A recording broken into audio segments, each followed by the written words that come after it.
Recording by Engineer STL. The Wonder Book of Bible Stories by Logan Marshall, Chapter 5. The Story of Jacob.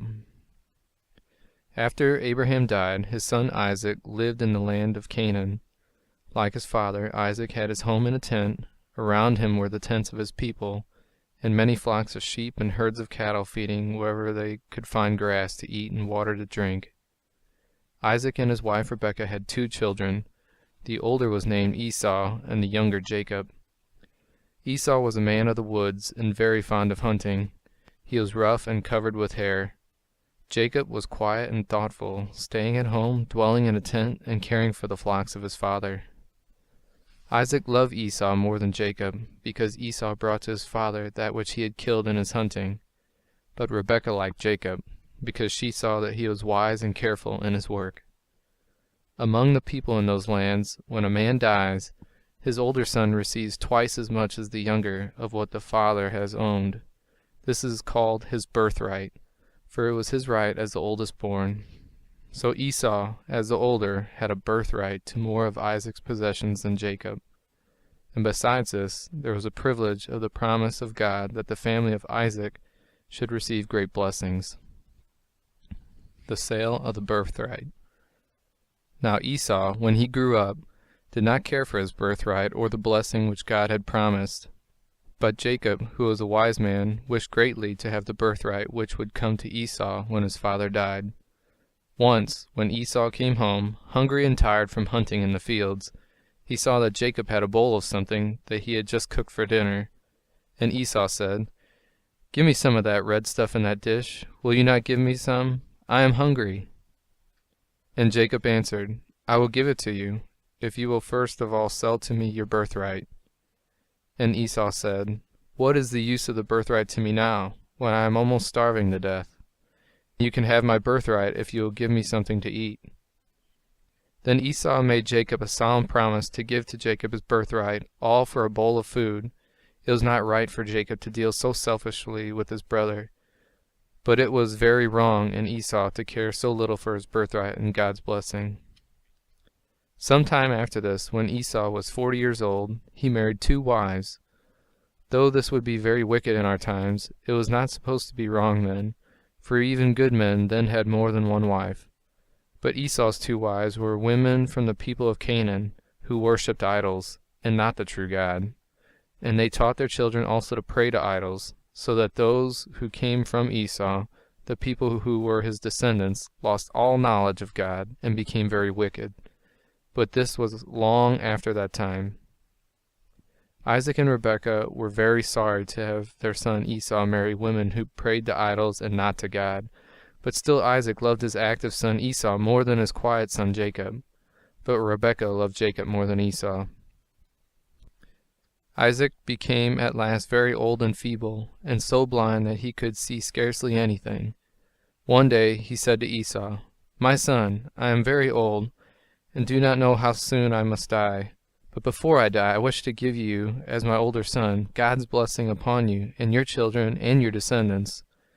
Go into the fields, and with your bow and arrows shoot some animal that is good for food, and make for me a dish of cooked meat, such as you know I love. And after I have eaten it, I will give you the blessing."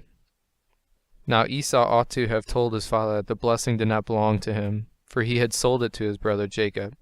But he did not tell his father. He went out into the fields hunting, to find the kind of meat which his father liked the most. Now Rebekah was listening, and heard all that Isaac had said to Esau. She knew that it would be better for Jacob to have the blessing than for Esau, and she loved Jacob more than Esau. So she called to Jacob and told him what Isaac had said to Esau, and she said, "Now my son, do what I tell you, and you will get the blessing instead of your brother. Go to the flocks, and bring to me 2 little kids from the goats, and I will cook them just like the meat which Esau cooks for your father. And you will bring it to your father, and he will think that you are Esau, and will give you the blessing, and it really belongs to you." But Jacob said, "You know that Esau and I are not alike. His neck and arms are covered with hairs, while mine are smooth. My father will feel of me, and he will find that I am not Esau, and then instead of giving me a blessing, I am afraid that he will curse me." But Rebekah answered her son, "Never mind. You do as I have told you, and I will take care of you. If any harm comes, it will come to me. So do not be afraid, but go and bring the meat." Then Jacob went and brought a pair of little kids from the flocks, and from them his mother made a dish of food, so it would be to the taste just as Isaac liked it.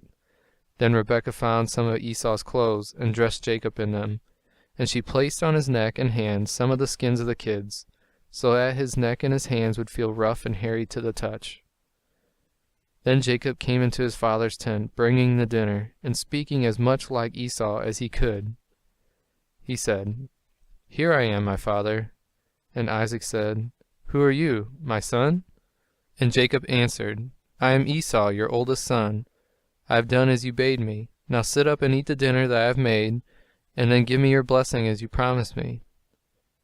And Isaac said, "How is it that you have found it so quickly?" Jacob answered, "Because the Lord your God showed me where to go and gave me good success." Isaac did not feel certain that it was his son Esau, and he said, "Come near and let me feel you, so that I may know that you are really my son Esau." And Jacob went up close to Isaac's bed, and Isaac felt of his face, and his neck, and his hands, and he said, "The voice sounds like Jacob, but the hands are the hands of Esau. Are you really my son Esau?" And Jacob told a lie to his father and said, "I am." Then the old man ate the food that Jacob had brought him, and he kissed Jacob, believing him to be Esau. And he gave him the blessing, saying to him, "May God give you the dew of heaven and the richness of the earth, and plenty of grain and wine. May nations bow down to you and peoples become your servants. May you be the master over your brother, and may your family and descendants that shall come from you rule over his family and his descendants. Blessed be those that bless you, and cursed be those that curse you."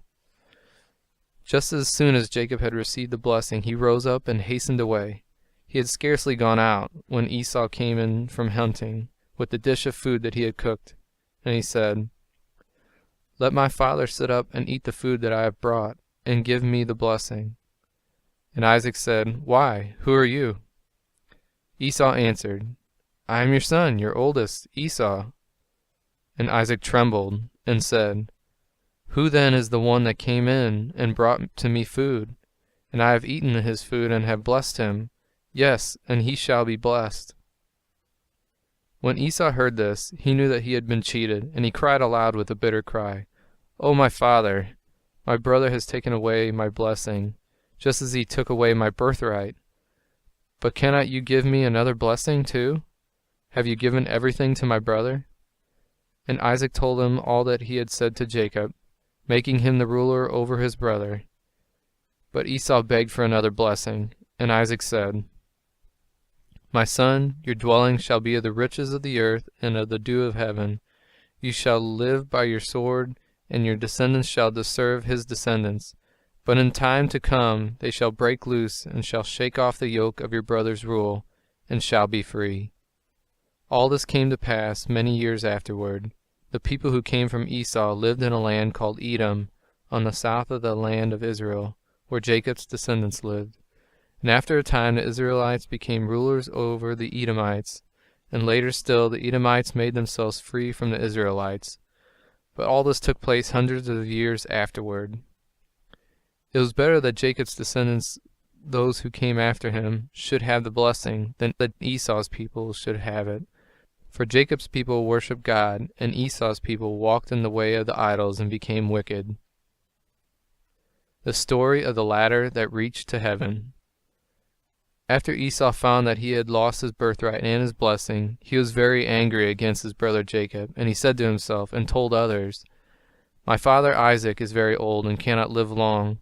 As soon as he is dead, then I shall kill Jacob for having robbed me of my right." When Rebekah heard this, she said to Jacob, "Before it is too late, do you go away from home and get out of Esau's sight. Perhaps when Esau sees you no longer, he will forget his anger, and then you can come home again. Go and visit my brother Laban, your uncle, in Haran, and stay with him for a little while." We must remember that Rebekah came from the family of Nahor, Abraham's youngest brother, who lived in Haran, a long distance to the northeast of Canaan, and that Laban was Rebekah's brother. So Jacob went out of Beersheba on the border of the desert and walked alone, carrying his staff in his hand. One evening, just about sunset, he came to a place among the mountains, more than 60 miles distant from his home. And as he had no bed to lie down upon, he took a stone and rested his head upon it for a pillow, and lay down to sleep.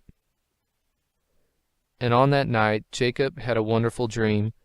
In his dream he saw stairs leading from the earth where he lay up to heaven, and angels were going up and coming down the stairs. And above the stairs he saw the Lord God standing, and God said to Jacob, I am the Lord, the God of Abraham, and the God of Isaac your father, and I will be your God too. The land where you are lying all alone shall belong to you and to your children after you, and your children shall spread abroad over the lands east and west, and north and south, like the dust of the earth. And in your family all the world shall receive a blessing. And I am with you in your journey, and I will keep you where you are going, and I will bring you back to this land. I will never leave you, and I will surely keep my promise to you. And in the morning Jacob awakened from his sleep, and he said, Surely the Lord is in this place, and I did not know it. I thought that I was all alone, but God has been with me. This place is the house of God. It is the gate of heaven. And Jacob took the stone on which his head had rested, and he set it up as a pillar, and poured oil on it as an offering to God. And Jacob named the place Bethel, which in the language that Jacob spoke means the house of God.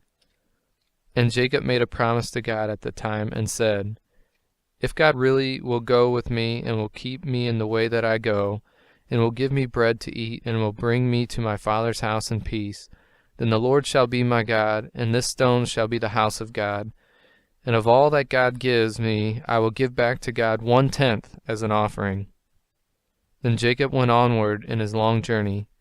He walked across the river Jordan in a shallow place, feeling his way with his staff. He climbed mountains and journeyed beside the great desert on the east, and at last came to the city of Haran. Beside the city was the well, where Abraham's servant had met Jacob's mother, Rebekah. And there, after Jacob had waited for a time, he saw a young woman coming with her sheep to give them water. Then Jacob took off the flat stone that was over the mouth of the well, and drew water and gave it to the sheep. And when he found that this young woman was his own cousin Rachel, the daughter of Laban, he was so glad that he wept for joy. And at that moment he began to love Rachel and longed to have her for his wife. Jacob went onward in his long journey. Rachel's father Laban, who was Jacob's uncle, gave a welcome to Jacob and took him into his home. And Jacob asked Laban if he would give his daughter Rachel to him as his wife. And Jacob said, If you give me Rachel, I will work for you 7 years. And Laban said, It is better that you should have her than that a stranger should marry her. So Jacob lived 7 years in Laban's house, caring for his sheep and oxen and camels, but his love for Rachel made the time seem short. At last the day came for the marriage, and they brought in the bride, who, after the manner of that land, was covered with a thick veil, so that her face could not be seen. And she was married to Jacob, and when Jacob lifted up her veil, he found that he had married not Rachel, but her older sister Leah, who was not beautiful, and whom Jacob did not love at all. Jacob was very angry that he had been deceived, though that was just the way in which Jacob himself had deceived his father and cheated his brother Esau. But his uncle Laban said, In our land we never allow the younger daughter to be married before the older daughter. Keep Leah for your wife, and work for me 7 years longer, and you shall have Rachel also. For in those times, as we have seen, men often had 2 wives, or even more than 2. So Jacob stayed 7 more years, 14 years in all, before he received Rachel as his wife. While Jacob was living at Haran, 11 sons were born to him, but only one of them was a child of Rachel, whom Jacob loved. This son was Joseph, who was dearer to Jacob than any other of his children, partly because he was the youngest, and because he was the child of his beloved Rachel. End of chapter 5. Recording by Engineer STL.